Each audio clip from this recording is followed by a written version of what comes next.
Hello students, आज हम बात करेंगे क्लास 9 केमिस्ट्री के chapter first matter in our surrounding के बारे में। जैसा आप सभी जानते हैं कि लास्ट 2 वीडियोस में आपने इस चैप्टर को ओवरऑल पढ़ लिया है। कुछ रिमेनिंग टॉपिक्स हैं जिनको हम आज इस थर्ड चैप्टर में डिस्कस करेंगे, बट बिफोर दैट आप सभी से रिक्वेस्ट है कि इस चैनल को ज़्यादा से ज़्यादा लाइक और सब्सक्राइब करें और इसे ज़्यादा से ज़्यादा शेयर करें, जिससे जितने भी मैक्सिमम बेनिफिशरीज़ हैं वो इसका लाभ उठा सकें। तो आइए हम बात करते हैं चैप्टर को। जैसे लास्ट में आप लोगों ने पढ़ा था, लास्ट वीडियो में चेंजेस ऑफ स्टेट के बारे में हमने पढ़ा था, तो हम वहीं से रिकॉल करते हुए फिर आगे इसको हम कंटिन्यू करेंगे। तो देखिए, जैसे चेंजेस ऑफ स्टेट्स क्या होते हैं? When one substance changes it's state from one two other. जब हमारा कोई भी सब्सटेंस क्या करता है, अपनी स्टेट को एक फॉर्म से दूसरे फॉर्म में चेंज करता है, उसी को हम क्या कहते हैं? चेंज ऑफ स्टेट कहते हैं। मीन्स जैसे सॉलिड को हमने किस में कन्वर्ट कर दिया? लिक्विड में कन्वर्ट कर दिया, ठीक है ना। जैसे आप लोगों ने पढ़ा था कि change of state is affected by 2 factors. Mainly हमारे 2 फैक्टर्स होते हैं जो उसमें इन्वॉल्व होते हैं। वो क्या होते हैं? पहला है टेम्परेचर और दूसरा है प्रेशर। जैसा हमने पढ़ा था कि टेम्परेचर को जब हम इंक्रीज़ करते हैं तो सॉलिड हमारा लिक्विड में, लिक्विड हमारा गैस में, और जब हम इसे डिक्रीज़ करते हैं तो जस्ट वाइस वर्सा हो जाता है, यानी गैस हमारा लिक्विड में और लिक्विड हमारा सॉलिड में। वही इन केस ऑफ प्रेशर, अगर हम प्रेशर की बात करें तो प्रेशर के केस में क्या होता था कि जब हम प्रेशर को इंक्रीज़ करते थे तो हमारा गैस लिक्विड में और लिक्विड सॉलिड में, वहीं पर जब इसे हम डिक्रीज़ करते थे तो क्या होता था? सॉलिड लिक्विड में और लिक्विड हमारा गैस में। तो समथिंग्स कुछ रिलेटेड टर्म्स हैं जो और इसमें आते हैं, जैसे हमारा मेल्टिंग पॉइंट। मेल्टिंग पॉइंट होता क्या है? एक्चुअल मेल्टिंग पॉइंट क्या होता है? मेल्टिंग पॉइंट एक हमारा इंडिकेशन होता है। किसका इंडिकेशन करता है? किसको? फोर्स ऑफ अट्रैक्शन, यानी कि किसी भी मैटर के जो हमारे पार्टिकल्स हैं, ठीक है, उन पार्टिकल्स के बीच में जो फोर्स ऑफ अट्रैक्शन लग रहा है, उस फोर्स ऑफ अट्रैक्शन की क्या स्ट्रेंथ है, उसी को हम लोग क्या कहते हैं? मेल्टिंग पॉइंट कहते हैं। अगर हम डेफिनेशन वाइज समझना चाहें कि व्हाट इज मेल्टिंग पॉइंट, तो मेल्टिंग पॉइंट को हम ऐसे डिफाइन कर सकते हैं। तो मेल्टिंग पॉइंट को हम कुछ इस तरीके से डिफाइन कर सकते हैं। You can say that like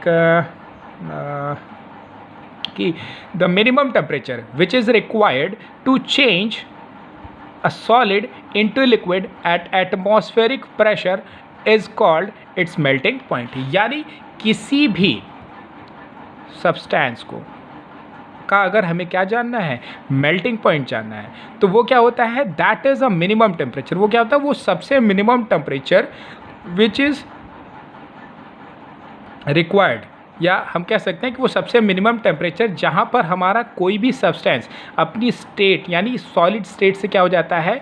melt हो जाता है और कन्वर्ट हो जाता है किस में? लिक्विड में। उसी को हम उसको क्या कहते हैं? उसका मेल्टिंग पॉइंट कहते हैं, ठीक है ना। फिर से एक बार सुन लीजिएगा। The minimum temperature at which a solid melts to become a liquid at the atmospheric pressure is called its melting point, ठीक है ना। समझ में आ गया? तो जैसे हम अगर बात करें वाटर की या आइस की बात करें तो 0 डिग्री सेल्सियस क्या है? वो मिनिमम टेम्परेचर जहाँ पर हमारा क्या होता है? आइस मेल्ट हो जाता है to convert into water, water में कन्वर्ट होने के लिए। Next is fusion. फ्यूजन क्या होता है? Fusion is called change of solid into liquid, कि जब हमारा कोई भी सॉलिड मेल्ट होकर के लिक्विड में कन्वर्ट हो जाता है तो उस प्रोसेस को हम लोग क्या कह देते हैं? फ्यूजन, या फिर उसे हम लोग मेल्टिंग भी कहते हैं, ठीक है ना। Next is latent heat of fusion। What is latent heat of fusion? Latent heat of fusion क्या होती है? The minimum amount of energy required to change। यानी क्या होती है कि latent heat का मतलब सबसे minimum amount of heat जो हमें क्या हो? required हो। तो इसको हम कैसे बताते हैं? इसको हम बताने के लिए बताते हैं कि the minimum amount of heat या amount of heat energy that is required to convert 1 kilogram of solid, यानी वो अमाउंट ऑफ हीट, वो उतनी हीट की ऊर्जा यानी ऊर्जा की उतनी आवश्यकता या इतना अमाउंट जो कि हमारा 1 किलोग्राम ऑफ सॉलिड को क्या कर दे? कन्वर्ट कर दे किस में? इनटू लिक्विड में कन्वर्ट कर दे एट एटमॉस्फेरिक प्रेशर, ठीक है ना। मतलब क्या हो गया कि एटमॉस्फेरिक प्रेशर पर हमारे 1 किलोग्राम सॉलिड को लिक्विड में कन्वर्ट करने के लिए जितनी अमाउंट ऑफ हीट एनर्जी हमें क्या होती है, रिक्वायर्ड होती है, that is called latent heat of fusion. ठीक है, इसकी डेफिनेशन को एक बार आप लोग फिर से सुन लीजिएगा। The amount of heat energy that is required to change 1 kilogram of solid into liquid at atmospheric pressure at its melting point is known as the latent heat of fusion। ठीक है, क्लियर। नेक्स्ट हम बात करते हैं boiling point. Boiling point आपको बताया था कि वही जैसे ही यहाँ पर फोर्स ऑफ अट्रैक्शन का स्ट्रेंथ ये भी बताता है, सेम वैसे ही हमारा बॉइलिंग पॉइंट भी एक तरीके का क्या होता है, इंडिकेशन होता है, जो कि क्या बताता है, स्ट्रेंथ को बताता है। तो बॉइलिंग पॉइंट क्या होता है, बॉइलिंग पॉइंट क्या होता है, the minimum temperature, same just like जैसे मेल्टिंग पॉइंट है, सेम वैसे ही हमारा क्या होता है, बॉइलिंग पॉइंट क्या होता है। तो ये क्या होता है, the temperature at which solid the temperature at which liquid starts boiling at the atmospheric pressure is called its boiling point। यानी कि एक ऐसा टेम्परेचर जहाँ पर हमारा कोई भी लिक्विड बॉयल करना यानी उबलना स्टार्ट कर दे एक पर्टिकुलर टेम्परेचर पर, उसी को हम लोग क्या कह देते हैं, उसका बॉइलिंग पॉइंट कह देते हैं। Means to say that boiling point क्या होता है, at which liquid starts boiling, जहाँ पर हमारा लिक्विड क्या हो, बॉइलिंग करना स्टार्ट कर दे, उसी को हम लोग क्या कहते हैं, उसका बॉइलिंग पॉइंट कहते हैं। क्लियर, समझ में आ गया। ठीक है, नेक्स्ट हम बात करते हैं लैटेंट हीट ऑफ वेपराइजेशन। ठीक है ना, latent heat of vaporisation is just similar to latent heat of fusion. जैसे यहाँ पर 1 किलोग्राम सॉलिड को जरूरत थी, 1 किलोग्राम सॉलिड को लिक्विड में चेंज करने के लिए जितनी हीट जरूरत होती थी, सेम वैसे he when 1 kilogram of liquid, ठीक है ना, जब 1 किलोग्राम लिक्विड को हमारा किस में चेंज करने के लिए, गैस में चेंज करने के लिए जितनी हीट एनर्जी हमारी क्या होती है, रिक्वायर्ड होती है, ठीक है, उसी को हम लोग क्या कहते हैं, लैटेंट हीट ऑफ वेपराइजेशन। अब इन दोनों की डेफिनेशंस को एक बार लाइन से सुनिएगा। बॉइलिंग पॉइंट, बॉइलिंग पॉइंट क्या होता है, बॉइलिंग पॉइंट को हम बताते हैं the temperature at which a liquid starts boiling at the atmospheric pressure is known as its boiling point. ठीक है ना। और लैटेंट हीट ऑफ वेपराइजेशन हमारा क्या होता है, the amount of heat energy that is required to change 1 kilogram of liquid into gas at atmospheric pressure at its boiling point is known as the latent heat of vaporization। Clear, समझ में आ गया। ठीक है, अब आगे बढ़ते हैं। ठीक है ना, स्टेट ऑफ मैटर ट्रायंगल के बारे में जानते हैं। स्टेट ऑफ मैटर ट्रायंगल हमारा क्या होता है कि जैसे हमने बताया क्या कि सॉलिड, इधर हो गया हमारा गैस और इधर हो गया हमारा लिक्विड। ठीक है ना, सॉलिड को हम गैस में भी कन्वर्ट कर सकते हैं, लिक्विड में कन्वर्ट कर सकते हैं, और लिक्विड को हम किस में कन्वर्ट कर सकते हैं, वापस से सॉलिड में। तो जो प्रोसेस, जिस प्रोसेस के थ्रू हम क्या करते हैं, सॉलिड्स को लिक्विड में कन्वर्ट करते हैं, दैट इज कॉल्ड फ्यूज़न। उसे हम लोग क्या कहते हैं, फ्यूज़न या फिर मेल्टिंग कहते हैं। ठीक है, अब लिक्विड को जब सॉलिड में हम चेंज करते हैं, दैट इज कॉल्ड सॉलिडिफिकेशन। उसे हम लोग क्या कहते हैं, सॉलिडिफिकेशन कहते हैं, या फिर क्या कहते हैं, उसे हम लोग फ्रीजिंग भी कहते हैं। ठीक है ना, क्या कहते हैं, फ्रीजिंग कहते हैं। और जब हम किस में कन्वर्ट करते हैं, लिक्विड को गैस में कन्वर्ट करते हैं, और गैस को किस में कन्वर्ट करते हैं, लिक्विड में। तो लिक्विड से जब गैस होता है तो यहाँ पर हमारा क्या बनता है, वेपर बनता है। क्या बनता है, वेपर बनता है। वहीं पर जब हमारा गैस लिक्विड में होता है तो उसमें हमारा क्या आ जाता है, वहाँ पर हमारा आ जाता है डिपोजिशन भी हम कह सकते हैं, sorry condensation, that is called condensation. ठीक है ना, जब हमारा गैस किस में चेंज होता है, हमारा लिक्विड में, तो उसे हम लोग क्या कहते हैं, कंडेंसेशन। वहीं पर जब हम बात करते हैं सॉलिड का गैस में या गैस का सॉलिड में, जब सॉलिड हमारा गैस में कन्वर्ट होता है तब सॉलिड हमारा क्या होता है, किस में, गैस में कन्वर्ट होता है, then that is called sublimation, तब उसे हम लोग क्या कहते हैं, सब्लिमेशन कहते हैं। वहीं पर जब हमारा सॉलिड किस में कन्वर्ट होता है, गैस में कन्वर्ट होता है, तो उसे हम लोग कहते हैं डिपोजिशन। क्या कहते हैं, डिपोजिशन कहते हैं। ठीक है ना, क्लियर, समझ में आ गया। चलिए अब मूव ऑन फर्दर, हम आगे बढ़ते हैं अपने लास्ट चैप्टर के लास्ट टॉपिक की तरफ, दैट इज कॉल्ड एवेपोरेशन। देखिए there is two types of, ये भी गर्म करने पर ही होता है। तो अब आप पूछ सकते हैं कि sir what is the difference between vaporisation and evaporation. ठीक है ना, देखिए होता क्या है कि जो हमारा वेपराइजेशन होता है, ठीक है ना, ये तो फॉर्मेशन ऑफ वेपर होता है। यहाँ पर जनरली क्या होता है, it is considered as boiling. इसको हम लोग कभी कभी किससे कन्वर्ट करते हैं, बॉइलिंग से भी कहते हैं। तो बॉइलिंग क्या होती है, it is a bulk phenomena. ये क्या होता है, आपका एक बल्क फेनोमेना होता है। यानी कि आपके जो पूरा का पूरा, जैसे अगर आपने किसी एक वेसल में क्या ले लिया, वाटर ले लिया, और आपने इसको क्या किया, बर्न करना स्टार्ट किया, तो आप क्या होगा कि यहाँ पर जो हीट होगी ये पूरे के पूरे वाटर के हर, अगर यहाँ पर हो रही तो यहाँ पर भी, ओवरऑल पूरे लिक्विड में क्या होगा, गर्म होगा, और कोई भी पार्टिकल कहीं से भी निकल करके क्या हो सकता है, आपका इवैक्यूएट यानी इवॉल्व हो निकल सकता है यहाँ से। तो वो हमारा जो फेनोमेना होता है दैट इज कॉल्ड वेपराइजेशन, जो कि कैसा फेनोमेना होता है, हमारा बल्क फेनोमेना होता है। वहीं पर अगर हम बात करते हैं किसकी, एवेपोरेशन की, तो होता क्या है कि जैसे जब हमने वेसल में पानी रखा तो हुआ क्या कि जब सनलाइट पड़ी तो इस ऊपर के सरफेस पे पड़ी, यहाँ के पार्टिकल्स ने क्या किया, हीट को एब्जॉर्ब किया, और यहाँ से क्या हो गए, इवैक्यूएट यानी निकल गए। तो इसको हम लोग क्या कहते हैं, दिस इज कॉल्ड इवेपोरेशन। और इवेपोरेशन हमारा कैसा होता है, it is a surface phenomena.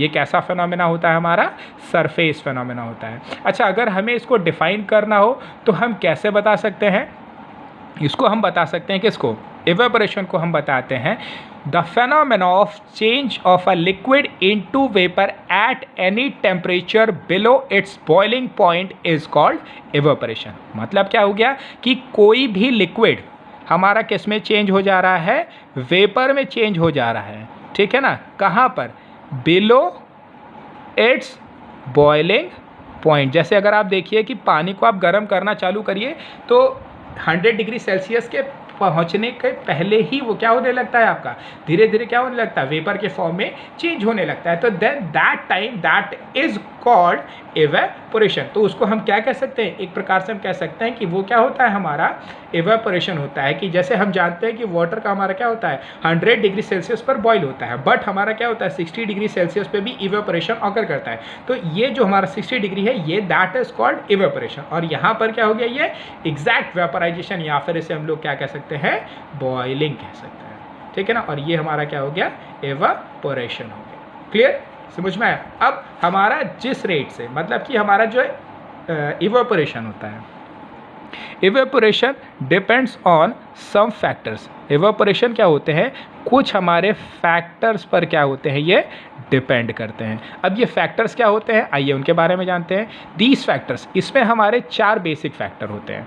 सबसे पहला क्या होता है, हमारा टेम्परेचर होता है। ठीक है, टेम्परेचर के केस में क्या होता है, जैसे जैसे हम टेम्परेचर को क्या करते हैं, इंक्रीज करते जाते हैं, ठीक है, वैसे ही वैसे हमारा जो रेट ऑफ इवेपोरेशन होता है वो क्या हो जाता है, इंक्रीज कर जाता है। Rate of evaporation increases also.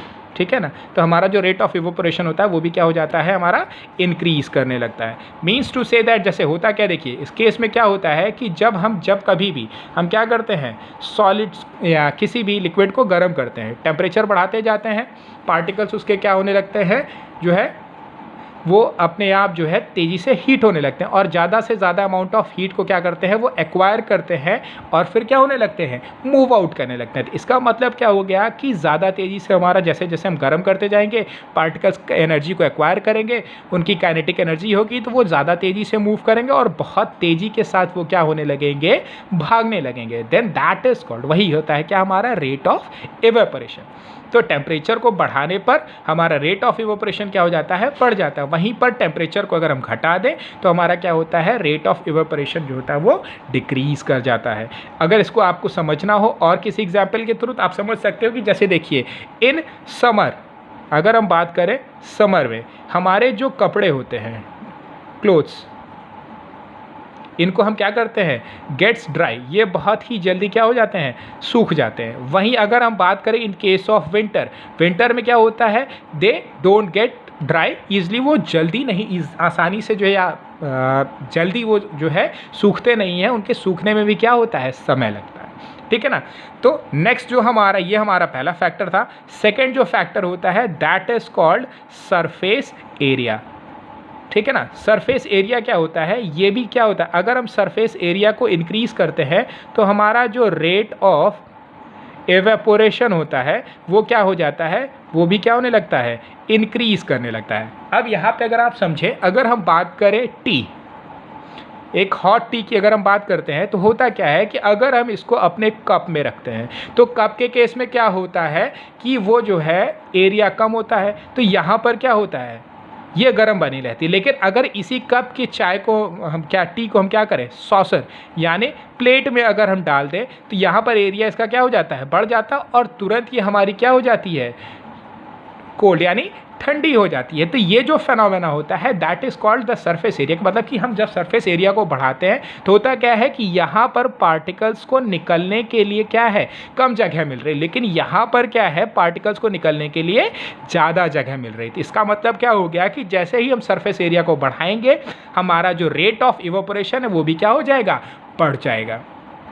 Clear. हमारा जो थर्ड फेनोमेना है वो है स्पीड, स्पीड ऑफ विंड, यानी विंड की स्पीड जो होती है, विंड की स्पीड जो होती है, speed of wind. Speed of wind के केस में क्या होता है कि जैसे देखिए, अगर आप कपड़े को, यहाँ पे स्पीड ऑफ विंड में क्या होता है कि अगर हम स्पीड ऑफ विंड को क्या कर देते हैं, इंक्रीज़ कर देते हैं, तो हमारा जो रेट ऑफ इवेपोरेशन होता है वो भी क्या हो जाता है, इंक्रीज़ कर जाता है। जैसे कभी कभी देखिए ठंडियों में या बरसात के सीज़न में हम लोग क्या करते हैं, कपड़ों को सुखाने के लिए पंखे के नीचे टांग देते हैं। होता क्या है कि जैसे मान लीजिए कि आपने क्या किया, कोई कपड़ा यहाँ पर क्या किया, फैला दिया फॉर एग्जांपल, तो होगा क्या कि यहाँ से इस पर हीट थोड़ी मोड़ी पड़ेगी और होगा क्या, यहाँ से 5, मान लीजिए कि मैंने माना कि 5 ड्रॉप्स ऑफ वाटर क्या हुई, एवेपोरेट हुई। तो अब ये ऊपर आई, अब जब हवा तेज़ी से चलेगी तो ये क्या करेगी, इन पार्टिकल्स को लेकर के दूर चली जाएगी। तो यहाँ पर क्या होगा, इसके अराउंड ये जो एरिया है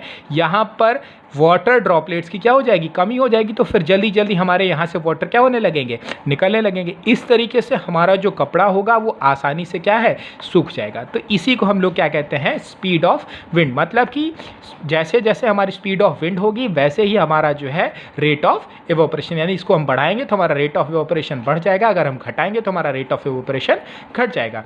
और लास्ट हमारा जो चौथा फैक्टर है हमारा ह्यूमिडिटी। ह्यूमिडिटी क्या होती है, ह्यूमिडिटी होती है द अमाउंट ऑफ मॉइस्चर और water vapour present in air. जब किसी भी एयर में हमारा जो अमाउंट ऑफ वाटर जो है, वाटर पार्टिकल्स मौजूद होते हैं, उसी को हम लोग क्या कहते हैं, ह्यूमिडिटी। अब जब ऑलरेडी मौसम में ह्यूमिडिटी रहेगी तो मतलब क्या हो गया कि अगर हम ह्यूमिडिटी को क्या कर देंगे, इंक्रीज कर देंगे, देन रेट ऑफ इवेपोरेशन यहाँ पर क्या हो जाएगा, डिक्रीज कर जाएगा, यानी घट जाएगा। मतलब क्या हो गया, जब ऑलरेडी वहाँ पर भीड़ है तो आप और किसी को तो वहाँ पे ला नहीं सकते हो। तो वही हुआ क्या, मतलब कि ह्यूमिडिटी होने के कारण हमारा जो रेट ऑफ इवेपोरेशन होता है वो क्या हो जाता है, डिक्रीज हो जाता है।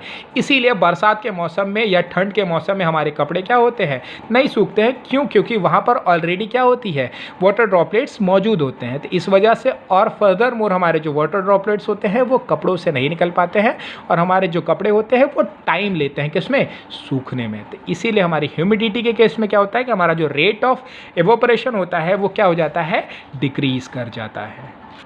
अब बात करेंगे हमारे लास्ट की इवेपोरेशन की। इवेपोरेशन कॉजेस कूलिंग, कि इवेपोरेशन के कारण क्या होती है, हमारी कूलिंग होती है। ठीक है, इवेपोरेशन कॉजेस कूलिंग। ये फेनोमेना क्या होता है, व्हाट इज इवेपोरेशन, की कूलिंग कैसे कॉज करेगा। अगर आप इसको समझने जाएं, फॉर इंस्टेंस अगर आप इसको समझना चाहें तो हम इसको इस तरीके से समझ सकते हैं कि जैसे देखिए होता क्या है कि इवेपोरेशन को अगर हमें कूलिंग करना, जैसे हुआ क्या कि मान लीजिए आपने अपने हाथ पर फॉर इंस्टेंस, या अगर हम ऐसे आपका हाथ बना लें फॉर एग्जाम्पल, तो यहाँ पर हमने अगर सेंट या स्प्रिट क्या किया, हमने जो है या डीओ जो होता है जो हम यूज़ करते हैं डीओ, या फिर अगर हम क्या करते हैं स्पिरिट को क्या करते हैं गिराते हैं, तो होता क्या है कि जिस एरिया में ये फॉल करता है वहाँ पर क्या होता है आपका ये एरिया क्या हो जाता है कूल्ड हो जाता है या कूल हो जाता है या ठंडा हो जाता है। तो होता क्या है इस केस में, होता क्या है कि जैसे मान लीजिए फॉर एग्जांपल ये हमने कोई एक एरिया लिया, अब यहाँ पर क्या है कि आप जानते हैं आपकी बॉडी ऑलरेडी क्या होती है हमेशा गर्म रहती है। तो होगा क्या कि जैसे इस एरिया पे आपने क्या किया वाटर ड्रॉपलेट्स डीओ के गिराए, और डीओ में क्या होता है इसका जो टेम्परेचर होता है वो बहुत ही क्या होता है लो होता है। तो होता क्या है कि जैसे ही डीओ हमारा लिक्विड स्टेट में हमारे हाथ पर गिरता है तो हमारे हाथ के इस रीजन की जो हीट होती है क्या होती है हीट होती है, उसमें से क्या करता है डीओ के जो पार्टिकल्स होते हैं वो अपनी लैटेंट हीट ऑफ वेपराइजेशन को क्या करते हैं अपनी लैटेंट हीट ऑफ वेपराइजेशन को क्या कर लेते हैं एक्वायर कर लेते हैं, और वहाँ से क्या कर जाते हैं मूव कर जाते हैं। और जब ये वहाँ से लैटेंट हीट को क्या कर लेंगे एक्वायर करके निकल जाएंगे तो यहाँ पर क्या हो जाएगी गर्मी की जो हीट जब निकल जाएगी तो ये क्या हो जाएगा अपने आप टेम्परेचर डाउन हो जाएगा। मतलब क्या हो गया कि ये हमारा क्या हो गया ठंडा हो गया, ठीक है ना। तो यही होता है कि इसमें हमारा इवोपरेशन कॉजेज कूलिंग। क्या होता क्या है कि जिस रीजन पे हमारा इवोपरेशन ऑकर होता है वहाँ पर क्या होता है लो टेम्परेचर एरिया हमारा क्रिएट हो जाता है। उस लो टेम्परेचर एरिया के कारण क्या होता है वहाँ पे वो ठंडक हमें फील होने लगती है, महसूस होने लगती है। अगर इसको आप समझना चाहें तो हमारे पास बहुत सारे एग्जाम्पल्स होते हैं। जैसे अगर आप देखिए कि जो हमारा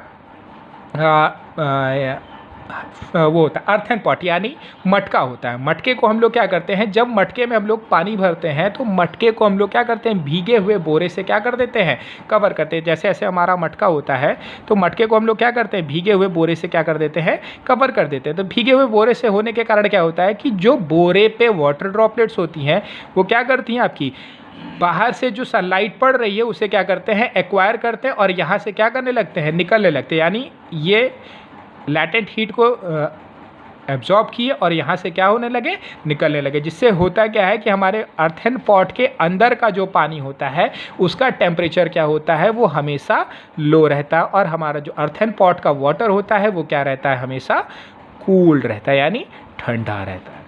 ठीक है ना, क्लियर, समझ में आए। तो ऐसे ही एग्जाम्पल्स हैं जहाँ पर हमारा इवोपरेशन और इवोपरेशन कॉजेज कूलिंग्स के आप बहुत सारे क्वेश्चन इससे रिलेटेड आप यहाँ पे पढ़ेंगे इस चैप्टर में। जैसे आप डेजर्ट कूलर के बारे में पढ़ेंगे और हमारे कि डेजर्ट कूलर हमारे क्यों कूलिंग जो है ड्राई सीजन में अच्छा करते हैं और ह्यूमिड सीजन में कम करते हैं। क्योंकि देखिए ड्राई सीजन में क्या होता है डेजर्ट कूलर्स में क्या होता है हम उनमें पानी लगाते हैं तो पानी निकलता है, यानी वो क्या करते हैं ड्राई सीजन में एटमॉस्फेयर को क्या कर देते हैं वो उसको मॉइस्चराइज कर देते हैं जिससे टेम्परेचर डाउन हो जाता है। वहीं पर अगर हम उन्हें रेनी सीजन में चलाएंगे तो क्या होगा कि ऑलरेडी मॉइस्चर होता है और मॉइस्चर बढ़ेगा तो वहाँ पर क्या हो जाएगी भीगने के चांसेस रहते हैं। इसीलिए हम लोग ड्राई सीजन में ही क्या करते हैं डेजर्ट कूलर का इस्तेमाल करते हैं। तो okay, then this is the last of the chapter and thank you once again. I would like to request you all kindly like and subscribe my channel. Thank you.